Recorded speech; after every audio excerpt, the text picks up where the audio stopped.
Madam இந்த தைராய்டுன்னு சொல்றாங்க.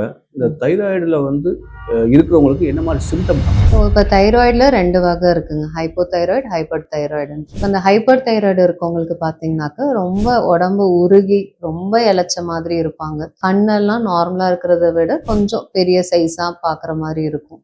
ஒரு எப்பயுமே ஒரு சூடா இருக்கிற மாரி ஒரு ஃபீலிங் இருக்குங்க.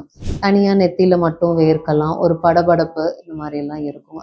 ஆனா யூசுவலா நம்ம நோட்டீஸ் பண்றது வந்து வெயிட் லாஸ் தாங்க. ரொம்ப இப்ப நார்மலா இருந்திருப்பாங்க, இல்ல கொஞ்சம் பாடியா கூட இருந்திருப்பாங்க. திடீர்னு நோட் பண்றப்ப ரொம்ப இளைச்சு போயிட்டு 1 மந்த்லயே 10 கேஜிஸ் லாஸ் ஆச்சு. 2 மந்த்ஸ்ல வந்து 20, 25 கேஜிஸ்லாம் லாஸ் ஆன பேஷண்ட்ஸ்லாம் இருக்காங்க. ஸோ அவங்கள மாதிரி இருக்கவங்களுக்கு நம்ம யூஸ்வலா ஹைப்பர் தைராய்டு தான் ஃபர்ஸ்ட் சஸ்பெக்ட் பண்ணுவோம்.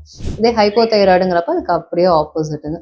நல்லா ஒல்லியா இருக்கிறவங்களுக்கு கூட கொஞ்சம் வெயிட் கெயின் ஆகும். பசி ஆனா கம்மியா தான் இருக்கும். என்ன காசுனே தெரியாது. வெயிட் மட்டும் கெயின் ஆகும். இந்த ஃபேஷியல் ஹேர்ஸ் இந்த மாதிரிலாம் வரவங்க ஒரு ஹோர்ஸ்னஸ் இருக்கும். கொஞ்சம் ஸ்லோவா இருப்பாங்க. இதுல எப்படி படபடப்பு இருக்குதோ இல்ல கொஞ்சம் ஸ்லோனஸ் இருக்குங்க.